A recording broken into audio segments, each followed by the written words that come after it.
बुद्धिशानं ज्ञानिनाम् अग्रगण्यं सकलगुणनिधानं वानराणामधीशं रघुपतिप्रियभक्तं वातजातं नमामि। बोले हनुमान जी महाराज की जय, राजा रामचंद्र भगवान की जय। हमारे इस नंगल के इलाका में मेदा महाजरा गांव है, नगर है, और उसमें वहाँ के भक्तों ने बड़े भव्य टाइप के बड़े अच्छे ढंग से आयोजन राम कथा के किए हैं। और राम कथा जो है 17 तारीख से 26 तारीख तक है। उसमें राम कथा में ही जीवन में आराम है, और राम है तो ही आराम है। राम कथा है तो स्वर्ग है। इसलिए आप जितने भी श्रोतागण हैं, और 9 दिन की कथा होती है, जितने श्रोतागण हैं सब आप आएंगे तो आपका स्वभाव कहीं नहीं बदलेगा, राम कथा में जरूर बदल जाएगा। ताकि यहाँ तुलसी बाबा ने लिखा है, सठ सुधरहि सत्संगति पाई।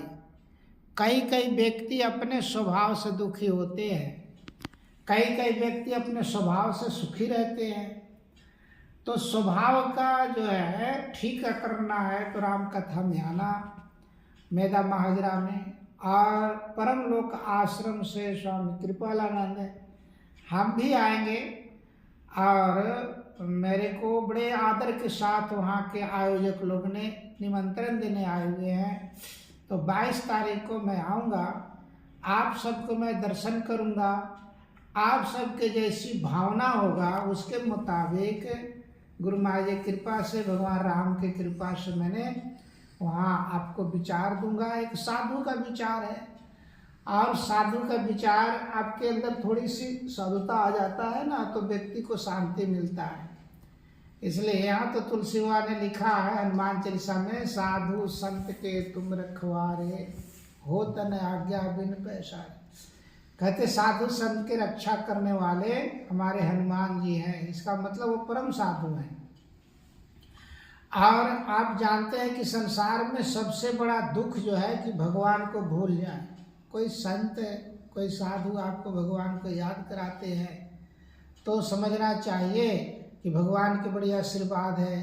तो परम लोक आश्रम में हमारे प्रेम जी, उमाकांत भाई और हमारे प्रिंस जी, ये तीनों आए। हमारे आश्रम के बच्चों को विचार सुने, भजन भी सुने हैं, और बड़े भावुक हो गए। और भजन में यही आया कि ये जिंदगी मुक जाता है पर काम नहीं मुकता है। इसलिए काम को जब तक रहेगी जिंदगी, फुर्सत न होगी काम से, कुछ ऐसा समय निकालो, प्रेम कर लो भगवान राम से। तो राम करके प्रेम करने के लिए राम कथा आपके नगरी में आ रहे हैं। इस आश्रम की बेटी है सुमन, वो ही बोली कि सृष्टि जिसने रचा है सृष्टि वही सृष्टि चला रहा है। आप 2 बच्चे को आप पालन पोषण करते हो तो कहते हैं कि हमने ये किया, हमने ये किया, हमने ये किया, तुमको खिलाया, पढ़ाया, लिखाया। पर परमात्मा ने सारे सृष्टि बना करके उस सबको हवा दे रहा है, पानी दे रहा है, अन्न दे रहा है, तेज दे रहा है। तो वो भी कभी नहीं कहता कि हमने आपको ऐसे किया। देखो श्वास आपको चलाने वाला कौन है? वही परम पिता परमात्मा है जिसने सृष्टि रचा है। तो उसके अनुभव करने के लिए हमारे राम कथा है, उसमें आप आना और आपको भी अच्छा लगेगा। आयोजन करने वाले को भी बड़ा उत्साह होगा, और बढ़िया से बढ़िया उत्साह करेंगे बच्चों लोगों ने। और राम कथा जो है आपको घर तक पहुंचेगा, आपके घर में भी आराम मिलेगा। कई लोग तो घर में जो होते हैं लड़ते तो हैं पर जीतता कोई नहीं है। घर में लड़ाई हो जाती है, जीतता कोई नहीं है, पर आपके घर में अशांति, दुख, कलह, कलेश सब आके डेरा डाल देता है। तो इसलिए भगवान की कृपा से, भगवान से आपका मन जुड़ा रहे। संसार के कितना भोग लोगे, जब से जन्म लिए हो तब से खा रहे हो, कहाँ पेट भरा। संसार को देख रहे हो तब तक कहाँ काम तृप्त हुआ। संसार के वस्तु को कितना उपयोग कर रहे हो, फिर भी आपकी तृप्ति नहीं हो रही, तो अपने आप के साथ आप धोखा दे रहे हो। तो राम कथा में आप आना, और हम भी आएंगे गुरु महाराज जी के प्रेरणा से। जो भी विचार होगा आपके बीच में रखेंगे, अच्छा लगेगा आपको तो आप घर तक ले जाना। संत का विचार ही प्रसाद है। इतना कहते हुए आप सब आयोजक का उत्साह बढ़ाना, खुशी बढ़ाना, ताकि बच्चे लोग उत्साहित हैं। इनको उत्साह बढ़ाओगे तो और अच्छे अच्छे कथाकार को बुलाएंगे, अच्छे अच्छे और आयोजन करेंगे। और ये परम लोक आश्रम दड़ौली जो है 2000 में एक गांव में, वहाँ पर मेदा महाजरा में और उधर बाबा धुना में व्यासपीठ तैयार किया था। और उस व्यासपीठ पर आज कोई भी कथा कर करके जा रहा है तो नाम तो दड़ौली आश्रम का ही होता है। उमाकांत कह रहा था कि देखो स्वामी जी, आपने व्यासपीठ वहाँ स्थापना कर दिया है और उस व्यासपीठ तो धीरे धीरे यात्रा करते रहता है, तो मैं वहाँ जाऊँ न जाऊँ पर एक खुशी होती है कि कोई आ रहा हो व्यासपीठ पर कथा करने के लिए।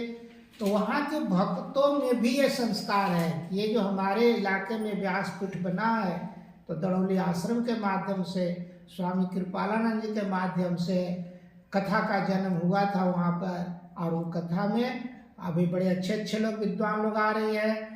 हमारे ये भागवत डॉक्टर भागवत जी आ रही है, पराशर जी, उनको भी स्वागत करना है। और जहाँ जाए ये यही कहें कि हाँ, नंगल के लोग बहुत अच्छे हैं और बड़े अच्छे आयोजन करते हैं, बड़े भावुक हैं, बड़े भाव भक्ति वाले हैं। तो सुन करके भी बहुत अच्छा लगता है। नंगल तो पूरा अपना परिवार है हमारा इधर के इलाका। तो सुन करके नंगल, अगर मैं बम्बई चला जाऊँ और एक आदमी ने कहा नंगल के लोग बहुत अच्छा है, तो बम्बई में सुन करके मेरा बड़ा मन भर गया कि कम से कम हमारे इलाका का इतना तारीफ तो कर रहे हैं। तो भगवान की कृपा से आप सब तैयार होकर के आ जाओ और आयोजन करो। और तो संत सम्मेलन भी है। संत सम्मेलन जो है 22 तारीख को है, तो 22 तारीख को आप लोग और तैयारियां के साथ आना। संतों का सम्मेलन होगा, भक्तों का सम्मेलन होगा, 3 बजे से शुरू हो जाएगा। तो भगवान की कृपा से इसको उत्साह बढ़ाना, अपने अंदर प्रेम का स्थापना करना, श्रद्धा का स्थापना करना, विश्वास का स्थापना करना। भरोसा ही है जिंदगी है, भरोसा को स्थापना करना और आनंद में जीवन जीना। बोले सच्चिदानंद भगवान की, भगवान रामचंद्र भगवान की जय, अयोध्या धाम की जय। नमः पार्वती पतये, हर हर महादेव।